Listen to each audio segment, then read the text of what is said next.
Hey Raghunath, tell everyone about our Patreon community. Sure, Kasutubha. The Wisdom of the Sages Patreon community is an incredible online yoga resource.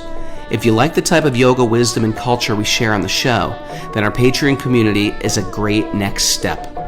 This is a listener-supported podcast, and any level of sponsorship will unlock a wide range of live and archived classes, talks, and even workshops. Raghunath teaches, I teach, and we have a host of other excellent teachers on topics ranging from yoga philosophy, asana classes, storytelling, Ayurveda, kirtan, cooking, meditation, and a lot more. We even have an incredible online Bhakti 12-step recovery group. So if you want to check it out, go to patreon.com/wisdom of the sages. All right, let's get it on. Om Namo Bhagavate Vasudevaya. Om Namo Bhagavate Vasudevaya. Om Namo Bhagavate Vasudevaya.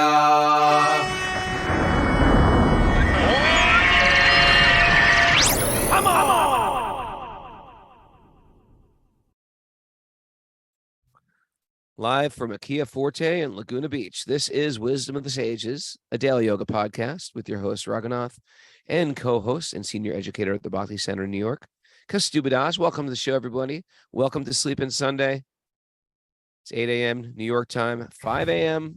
Now I'm just getting appreciation for all our Californians who listen every day live on Zoom. They're up at 3 a.m. listening to the show. And today they get to sleep until 5. Shout out to all the Californians out there. I'm struggling, Kasutubha. We did a program at the Long Beach Temple last night, and I didn't get home until midnight. And Raghunath, I was worried that you were going to come back from California a different person, but I thought it might be like the name drop in kind of California Hollywood agent guy, Californian, or maybe like the surfer dude guy, California. But it's more like the homeless living in my car California guy that you're coming back as.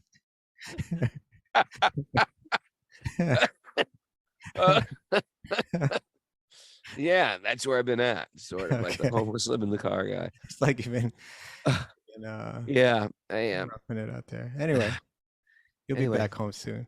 Yeah, I'm back tomorrow morning. We got the day off tomorrow, everybody, and then we're back, but we're going to give me a little break. We're going to start at 8 a.m. Eastern time on Tuesday.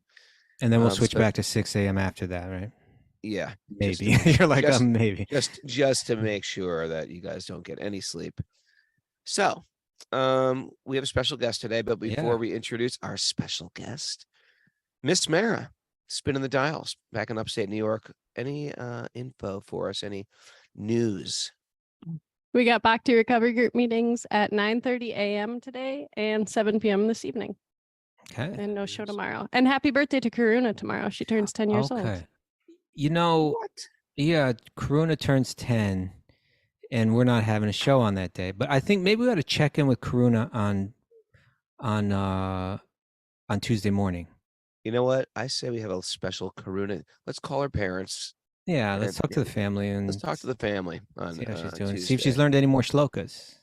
Yeah, because as an 8-year-old, she knew 100. Is she continuing? Let's see where she's at age 10. I hope she's got at least 10 more under her belt. Yeah. It's like or else I'm going to get down on the parents for slacking up. Okay.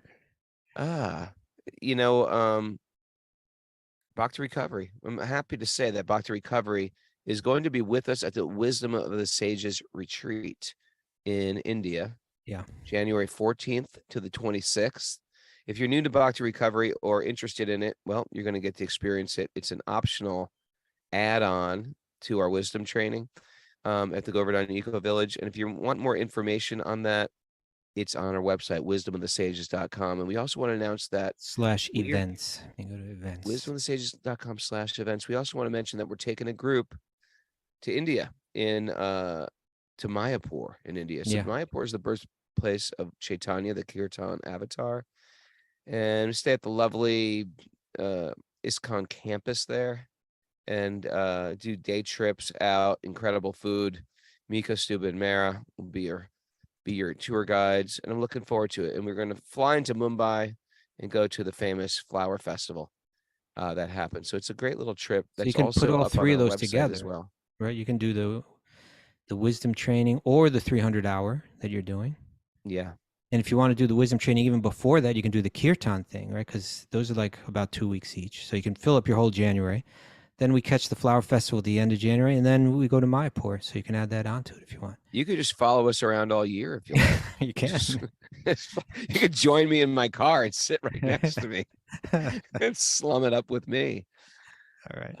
Yeah. So all that's on the website under events. Yeah. And I just want to shout out, I have one space open for my trip to India, October 16th to November 5th. If you're interested in a spiritual adventure through India, we're going to, oh my gosh, Varanasi, Udaipur, Nathdwar, Rishikesh, Haridwar, Brindavan. It's special. It's special. So join me. Go to my website, raghunath.yoga, RAGHUNATH.yoga. Let's get into it. Let's get into it. Crispian Mills, welcome to the show. Dhanavat, thank you for having me on. I'm here to get some wisdom. I'm dialing in. We're here to milk it out from you. Me and Crispian were acquaintances in the 90s. The 90s music scene, it was really out of control, wasn't it?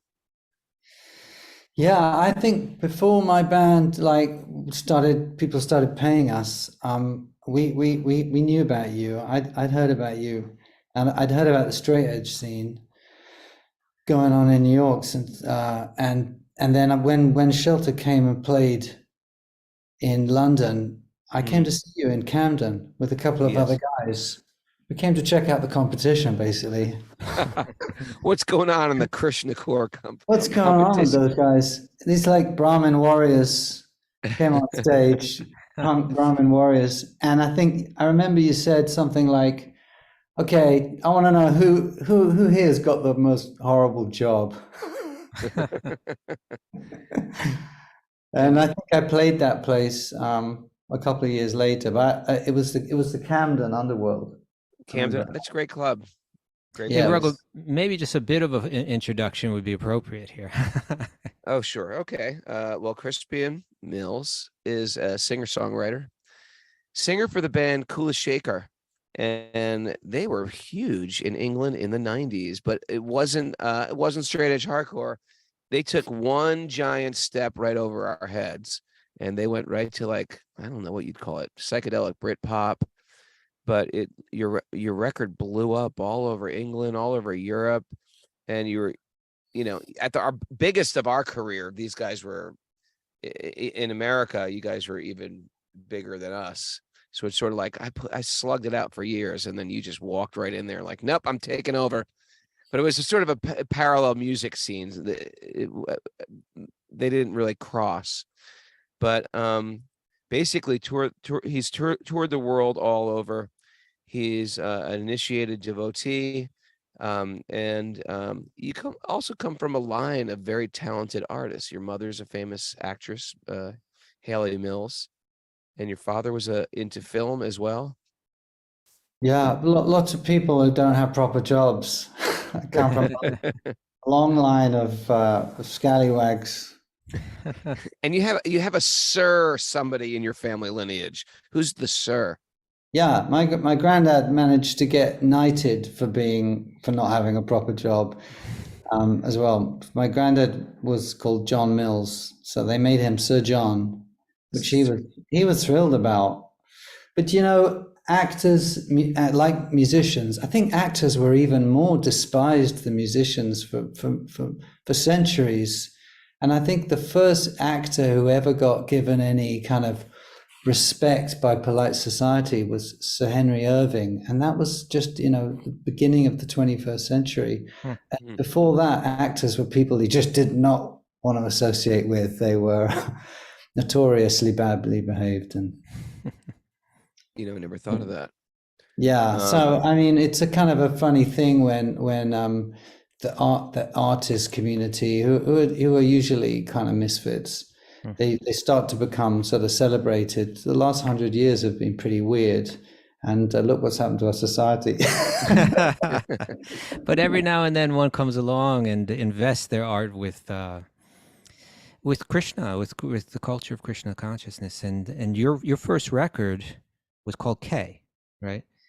Which it had a Yeah, we beautiful were picture of Krishna. really, yeah, I mean, we were really into the whole psychedelic music scene, and there was quite a few bands, in the festival scene, and bands that came out of the whole acid house dance scene. And it was very colorful, and it was very sort of anti-establishment and quite rebellious in spirit. So, and I think that's where the connection was when I mentioned earlier with straight edge. Wherever there were rebels, wherever there were misfits, I always kind of felt a kinship. And our thing was I had connection to the devotees since I was a kid through my mum. Your mom? Yeah, my mum took me to a temple when I was about 10. And actually, I found it one of the most terrifying places I'd ever visited in my life. It can be a little terrifying, I think, for a newbie. Yeah, it was really culty at the time, really culty vibes. And there was a huge picture of Nrsingadev, and I was like, who is that? That's our God. That's God. And that's Lord Nrsingadev. He will fulfill all your desires. It was very weird, but it doesn't take much for you to change your perspective to being closed and frightened to being open and very agreeable, and it was simple for me. I just met the most beautiful devotee girl. And that helps. she was just like, hi. And I was like, hi, I really like this place. Are you going to the temple next weekend? I'll meet you there. So, and it suddenly I was open to the whole thing, open to being vegetarian, open to the whole thing wasn't threatening anymore. It's funny how, something, love just changes brings down all your defenses. Or something like being a famous musician. For example, there was this band, the Cro-Mags in New York City, which they were famous musicians, famous within the music scene. I was also a massive Polystyrene fan, who was the singer of the X-Ray Specs. And I remember I went to London on my way to India, and I was sitting in the Soho Street Temple chanting japa at around 11 o'clock in the afternoon.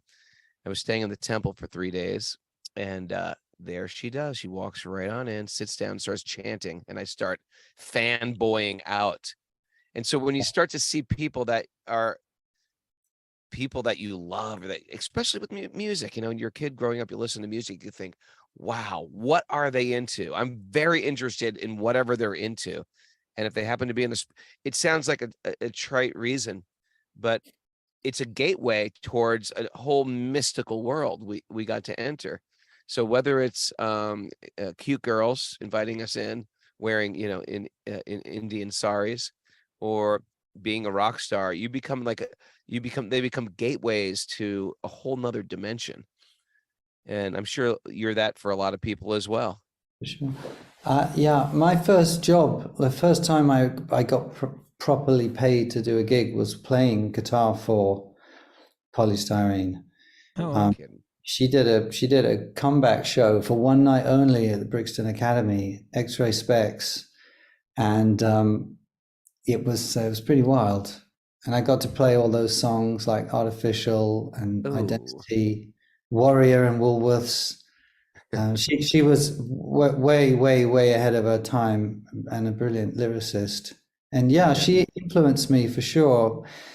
She had that great attitude that, don't ever get into the whole idea that there's a spiritual life and there's a material life, or that, it's all spiritual. Everything is spiritual depending on how you relate to it and how you, where you're at. If you get yourself into a spiritual, Krishna conscious way of being, and serving, then everything gets transformed. And so she had that really cool attitude. She wasn't really afraid of anybody or any situation.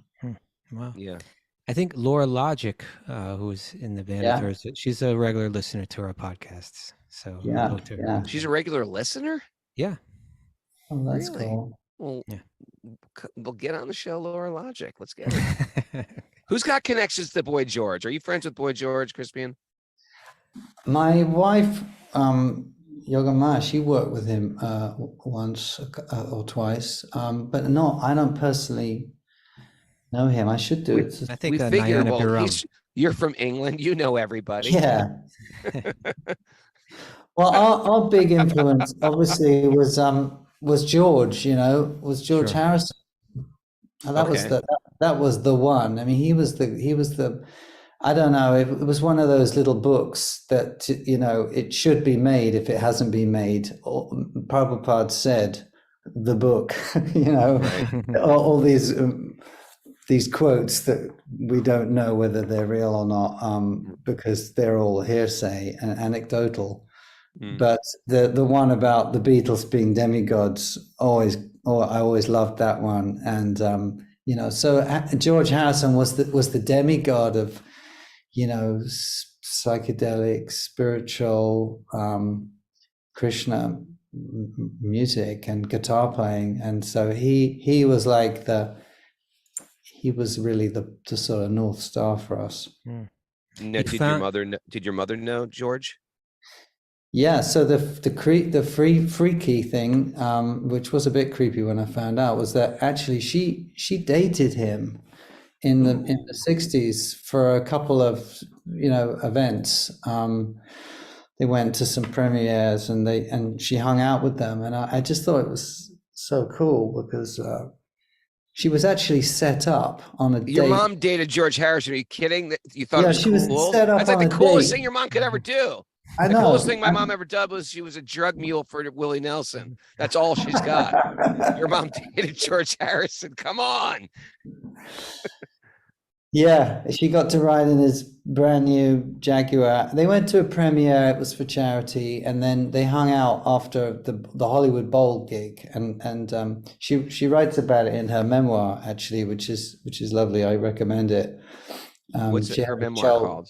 Childhood memoir called Forever Young, which talks about that time with George. And yeah, he was a cool guy. What can I say? But yeah, a demigod who kind of, in the sense that, they definitely changed things for the better. Well, your first record was like a huge hit. I think it was one of the fastest selling debut records in England, in history. Yeah, it took off seriously.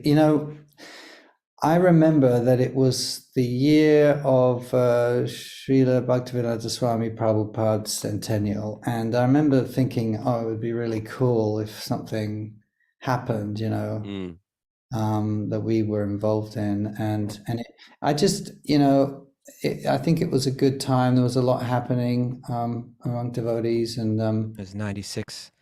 96, yeah, and it was a very good year for Bhakti. Yeah, my spiritual master started traveling the world, Rai Maharaj, and it was just it felt like it was another wave, another generation, and I remember the record company didn't want us to release Govinda as a single, because was that the first single of the record? No, actually, it was the fourth. We started off with we had Tattva. Achinta Beta Beta Tattva had come. Yeah. I'd had 2 or 3 Prabhupada disciples in the same week had said to me, Achinta Beta Beta Tattva. Just remember, Achinta Beta Beta Tattva. I can't remember what it was about. And on the third time, even someone as slow as me had realized, oh, somebody's trying to tell me something. And it was all about, when you go out into the psychedelic scene and even the sort of spiritual scene, there's a lot of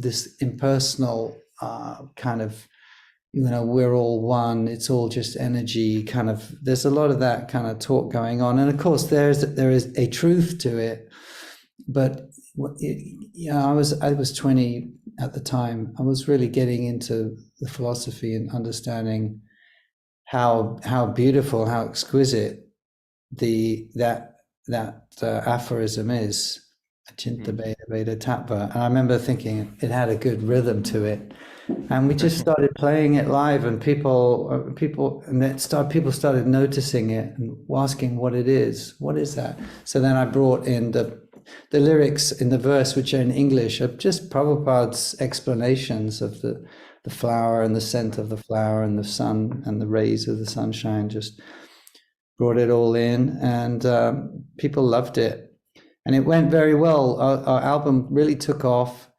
and people really enjoyed it. I think there was a lot of people who dismissed it as a sort of just a hippie throwback thing, and it didn't really bother me, because as soon as we came out, there was a kind of a kickback, a pushback, shall we say? Who do these guys think they are? And a lot of criticism. And like, whenever you do anything, right, it probably means you're over target. So it didn't really bother me, because it felt like we were doing it in a way that was fun, and all of those defenses that I had up, when I went into the temple for the first time and saw the deities and everything, all of that, because we were musicians and clowns, I guess, kids. Nobody felt threatened. A lot of people laughed, actually. So it was a good vibe. And then the record company didn't want us to release Govinda. They said, nah, there's no English words, and they were trying to talk us out of it. I think in America there was a lot of resistance as well. A song from a whole other country. But it turned out good. It turned out to be, one of our sort of signature tunes.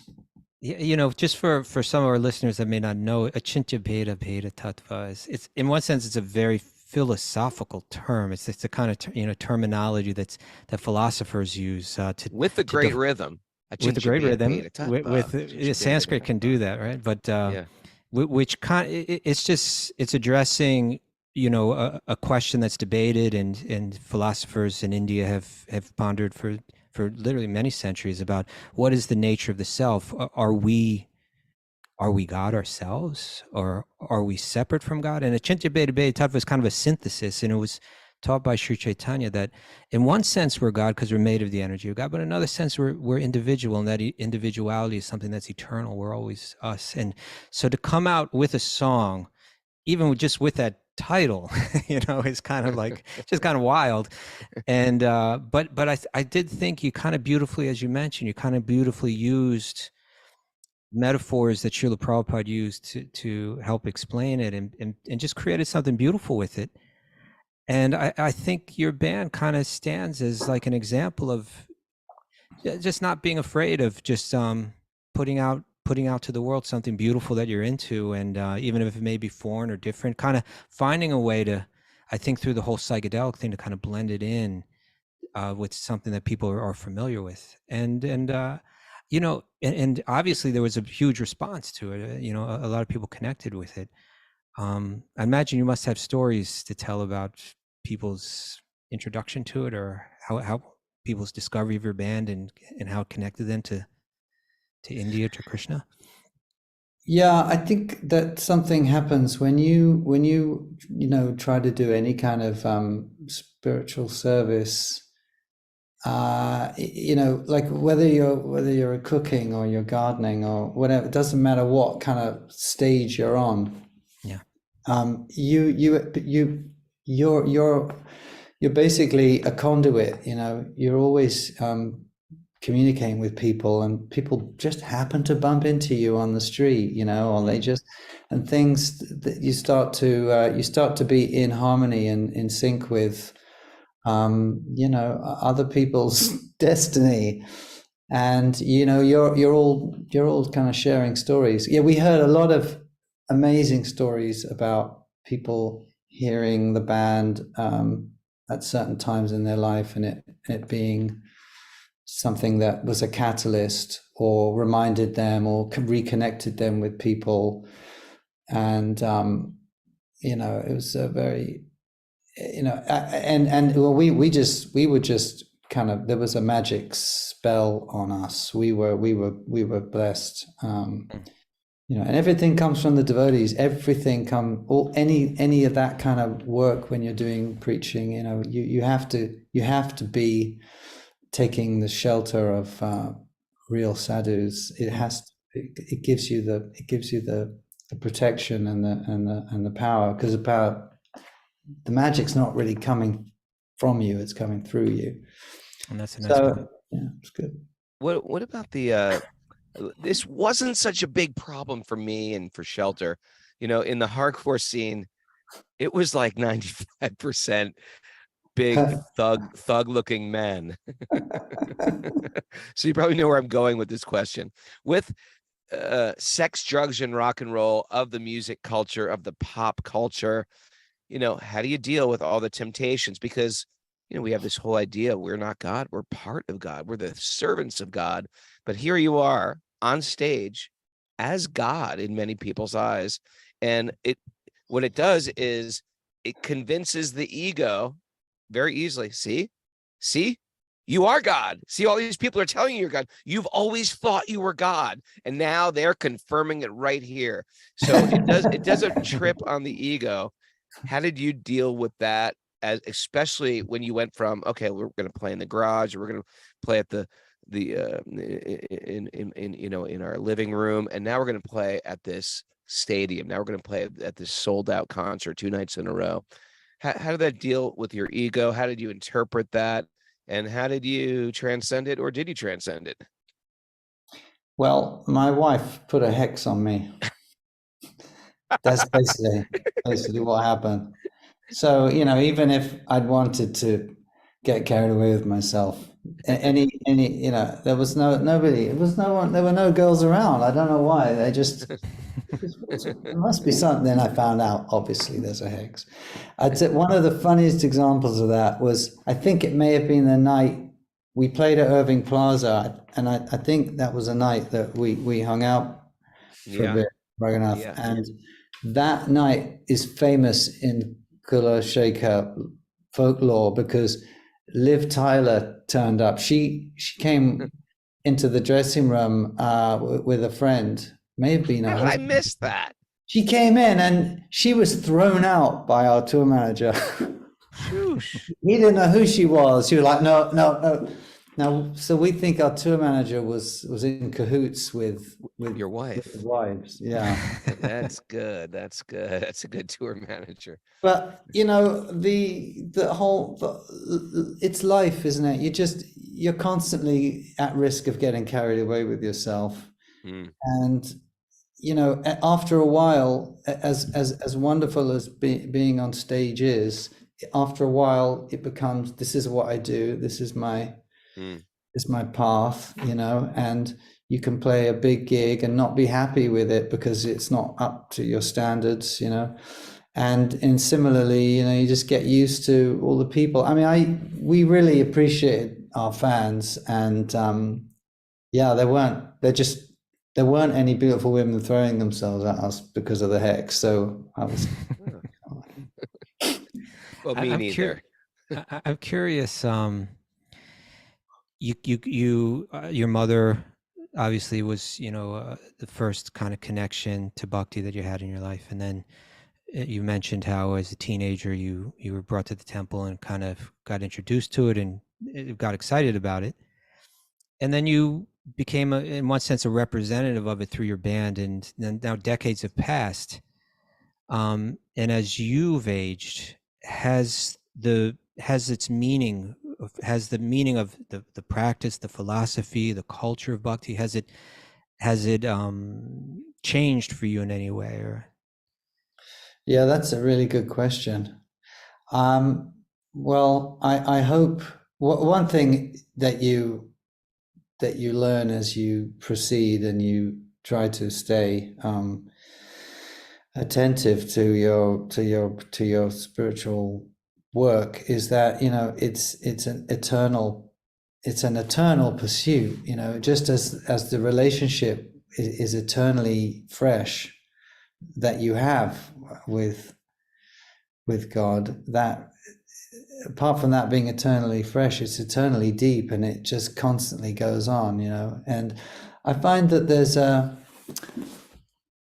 I don't think that I've become much more tolerant and more accepting that, you know, everybody sees the world from where they're at, and including myself, obviously, and that just because they may be seeing it, say they see it from an atheistic point of view, completely atheistic, well, that's where they're at, and in a way, it is real.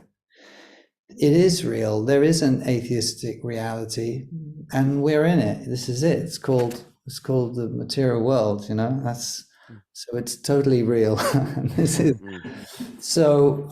And in terms of other faiths and other paths and traditions, I have total respect for them, and I think everybody really should pursue their heart. You know, and we're not, what I've learned is, in terms of my relationship with it, is that it's not religious, and it's not a religion, it's a relationship.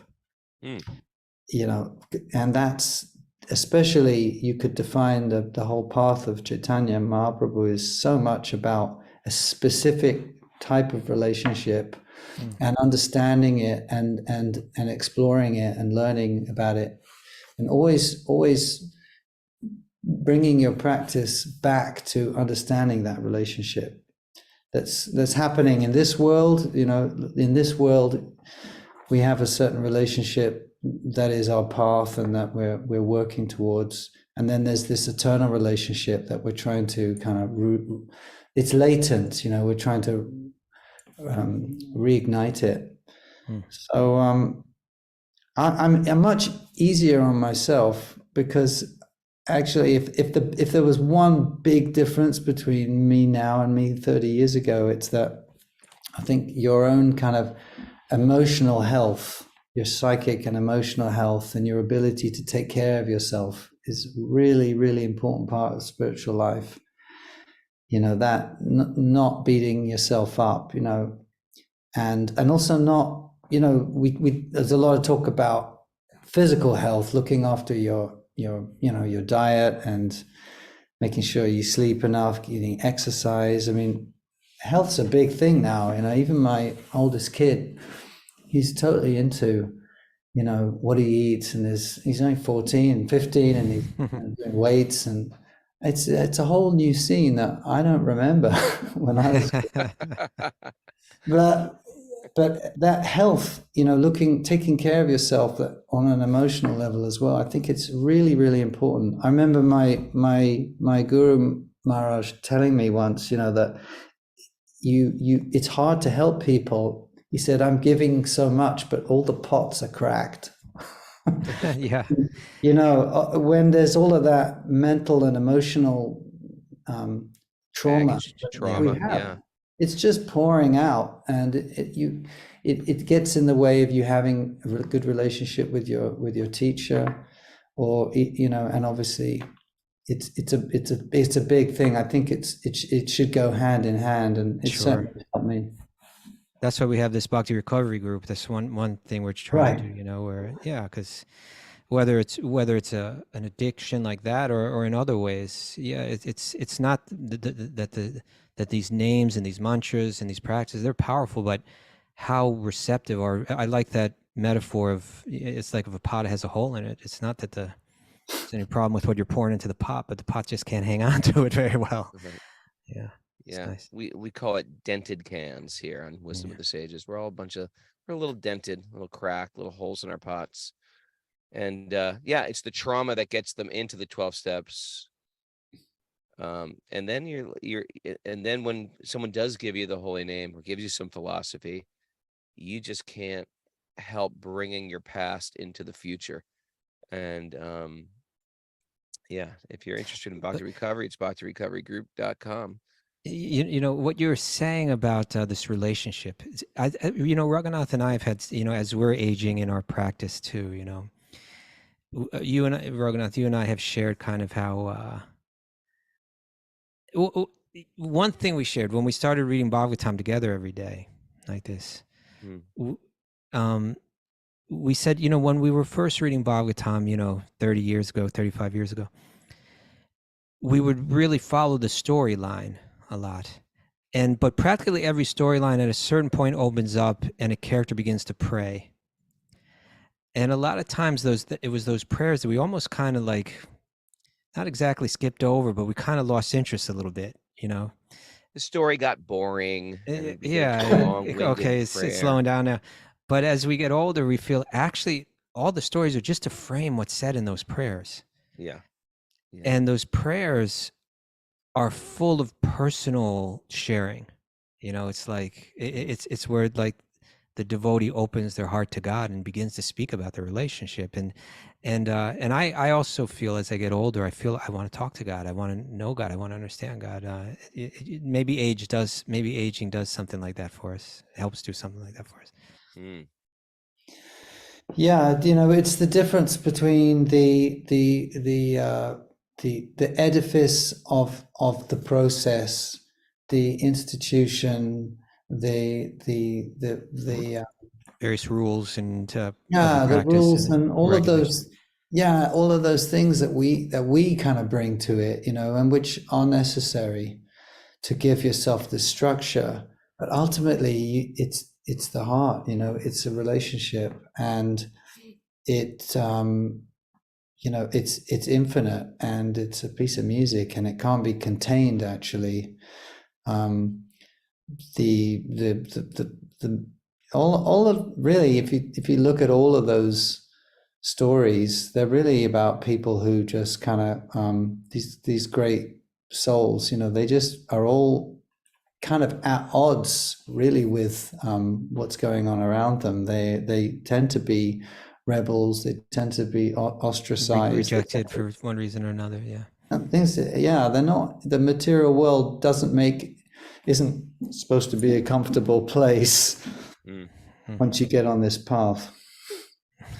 How did it work with the rest of the guys in your band? For me, when I got into Bhakti when I was a teenager, the band just thought I was, you know, we were all straight edge, and you know, then I started like adding things to interviews, like, you know, we're all spiritual beings and we've got we've got to find our connection. And they were like, okay, guy, keep it on brand.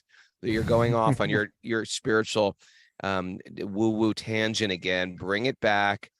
And then it just couldn't contain me. And then I just couldn't fit in that band any longer. And I sort of left the band and years later started another band. So was there a point where you were bubbling over and the guys were like, okay, hold on?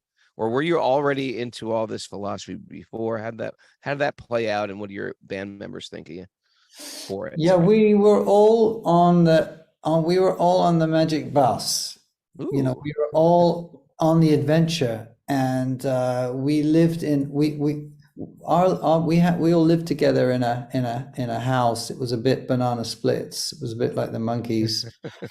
we lived in a house in North London in a place called Highgate, and there was a time actually where a lot of people were coming and going from India, and they would stop at our house and bring all sorts of things with them, including stories. And it was a pretty wild place, and it was very exotic, and everybody kind of found a place that they felt comfortable fitting in. But we all did kirtan, and it didn't matter how deep into the philosophy you were. We all loved kirtan, and we all loved the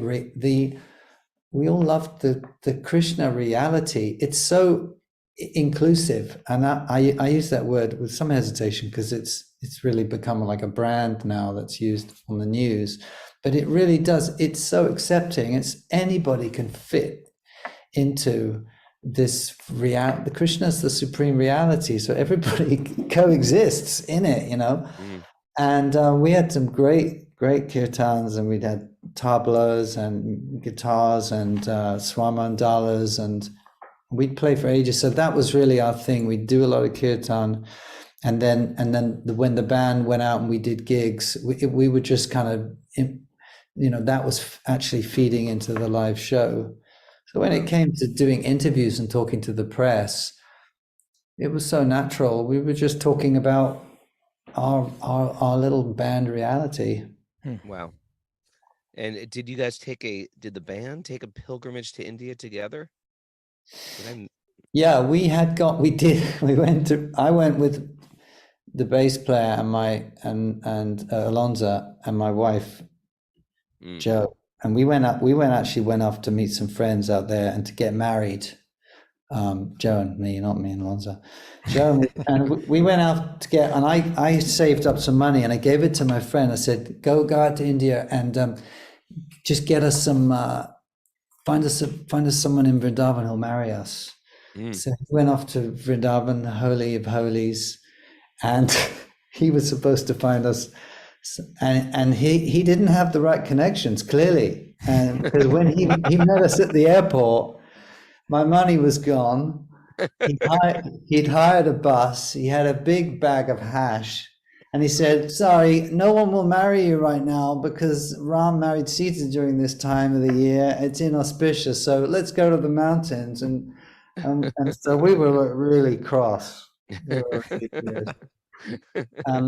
But we did have a lovely trip up to Lakshman Jula, and we ended up connecting with Padmanabh Goswami at Radharaman. Oh, nice. And he became he was like our sort of surrogate father. And then we went back a couple of months later and got married in Vrindavan. So I got married in Vrindavan with Padmanabh Goswami family, like a couple of months before the band really took off. So I already had like this mystical thing around me. I was, I just met Narayan Maharaj. So I was completely absorbed in really good stuff, really a lot of mercy, a lot of blessings. So I was very protected. And then another funny little story was that the MTV were a thing then. I don't think they really have many listeners now. And now no one even knows my kids don't even know what MTV is. What is it? MTV now. So they said, can you we want to take you to Bombay and do a little thing where like rock stars go and show you around a part of the world where they feel a connection to. We thought it'd be good to take Kula Shaker to India. We wanted to take you around Bombay. I said, well, I've never been to Bombay. I really don't know it. How about we go to Vrindavan? Wow. Wait a second. You took MTV to, by the way, if you're a Gen Z, yeah, MTV was so big back. If you were on MTV, you had guaranteed success. Yeah, it was like Joe Rogan.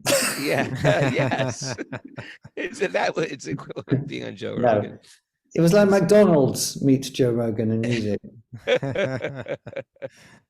It was massive, but it was again, these are Prabhupada devotees mixing it up. This friend of mine, Badara, he said, "Oh, don't go. Why don't you take them to Vrindavan?" I said, "Really? Could you do that?" He said, "Yeah, go for it." So we ended up taking MTV to Vrindavan. All the camera crew were wandering around and they didn't know what was happening. They all had like bindi and they were getting they were going to the sacred fires and Mangalati, and they were all going native. They were all getting purified. They were all like doing this to each other. Wow. And I got quite nervous actually, because I didn't want to disrespect the holy city sanctity, and so I did worry, and I spoke to Narayan Maharaj, and he said, go to Radhakund and film there, go to Govardhan, show them all the most beautiful places, don't worry, it'll be fine. So I said, okay. So I went to Radhakund and there was nobody there. Nothing. I couldn't believe it. There was nobody. It was just one, what do you call it, Pandit? Yeah. Panda. who was, Panda, yeah, he was saying, give me some money and I'll do some prayers, which we filmed. It was beautiful. I did a little bathing in Radhakund. It's probably Mohan Panda, Raghunath. He was probably our good friend Mohan Panda, who WhatsApps me on a regular basis, Kasutubha. Yeah. I'm on his WhatsApp list now. Okay. Yeah, I haven't been to India since it all went so high tech. But the point is that after we film it, as soon as we finished filming and it was done, suddenly all the crowds appeared and all of the usual chaos. That's interesting. It was like a magical veil was lifted. But it turned out to be one of the things I was most thrilled with in that whole time was being able to get a really lovely little film on MTV about Vrindavan. That was a real pleasure. That I am ready to. I'm ready to YouTube search that right now. Yeah. It's called The Same But Different. Ah. It's called MTV World MTV The Same But Different Kulasheka. Yeah, it turned out really good. That's super Well, cool. the band is still going though, right? So I'm wondering, you're going on tour and you have new records and so on. Yeah, you have to see them. You have to see them in New York. Yeah. I live 2.5 hours north now, but Kasutubha's right in the city. We start touring. We're coming back to America for the first time in years. We're going to just play some clubs. We're going to do. We start in Washington, I think, on the 6th or 7th of September. Oh, so real soon. Yeah, and then New York on the 7th or 8th, and then Boston. Oh well, Jamashtami is on the 6th. Yes, come for Maybe, Jamashtami. we'll be at the Bhakti Center in New York if you're free. Why we hang out? I predict it's going to somehow work out where we're all three of us are hanging out. 4 of us, because Mara's going to be there too, are going to be hanging out at the Bhakti Center on Janmashtami. That would be great. That's the Wednesday. He may be playing somewhere else that night though. Yeah, maybe, but he might want to stop by. Yeah, I would love to. Yeah, if this is divine arrangement, then I'm in. Okay, we'll stay in touch. I know what it's like being in a band and being on tour. It's sort of like 23 hours of traveling and and then 1 hour of performance, something like that. And so sometimes you're like, I want something different to do out of the ordinary in these cities. We always look up the temple. We always look up we're always looking up vegetarian restaurants, which are easier these days, actually. Yes, but we always look for if we can get prasad. Yeah, we'll get these guys prasad, Kasutubha, if they're in New York on that day for sure. You ought to you ought to spend the next night in New York, Raghunath. We get the whole thing figured out, and then we can go see that show. Yeah, let's figure that out. All right, Crispian, you got to send us the dates and we'll talk it up. We'll talk up your dates and maybe we can have the band over to my place. I'll make you some pizza or something like that. Because Stuba's a good cook. He makes me pizza. He makes us all wonderful things. And I'm going to come out of the mountains. I live upstate, and I'm coming down for that. Coming out of my hermitage. That'll be really nice. Are you going to the West Coast? Yeah, so we're wagon trailing across from Washington. We're going to go up to Toronto and round Minneapolis and Chicago, I think, and then Detroit. We end up in LA. So it's going to take us about 3 weeks, and it's hopefully we'll come back. Yeah. Do people just go to like kulasheka.com to find those dates? I think so. Yeah, it's just going to be. It's just been organized pretty quick. It's going to be the clubs, so it's going to be loud and rock and roll, and that thing of like, you get a calling. Now's the time. You got to do it. You got to do what you do. Yeah. And for a long time, especially because we've been playing together since we were kids. We're 30 years in now, and we wanted to make sure that you don't just play, like you don't get on the hamster wheel of tour, album, stop, tour, album, stop, and this process where it becomes mechanical. Yeah. And we said we're never going to make an album unless we really feel like we got something to say, and we really feel like there's a purpose. Because as much as we all need to earn money, there's really not as much money in the music business as there was, unless you're Beyonce. It's more about making sure that the spirit of it was intact. And so, but this is it's an incredible time on earth right now. So I think now is the time to ride out once more into one last desperate battle.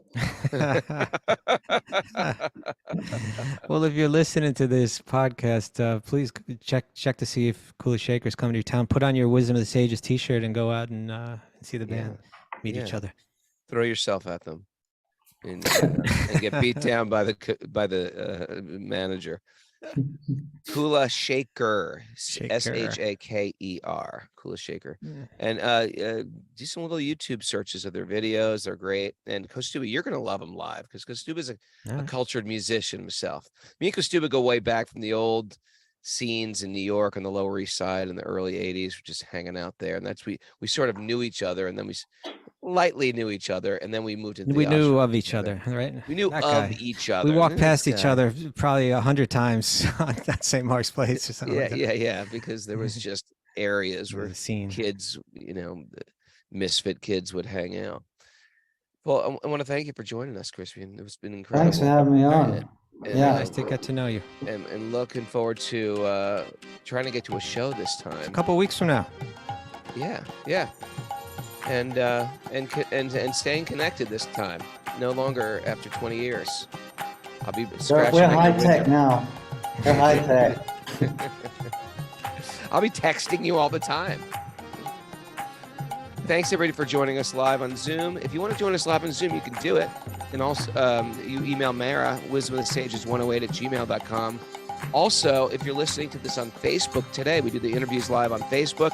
Facebook people, we do this every day. Join us wherever you get podcasts and YouTube. You can binge.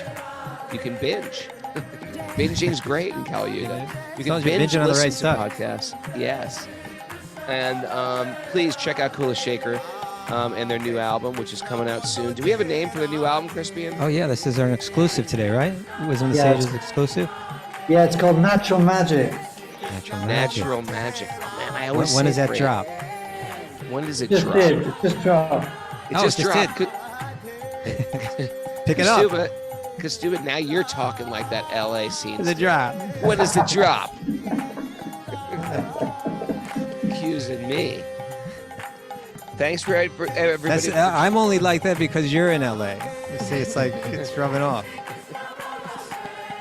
Look at all these beautiful faces. Thanks for all the Zoomers that joined us today that I did not good morning to. Hey, if you join us on Zoom, you get a little good morning from me, from yours truly. All right, I'm gonna go back and take a nap, Kasutubha. You're taking the red eye tonight, huh? Taking the red eye. How are you gonna get to the airport?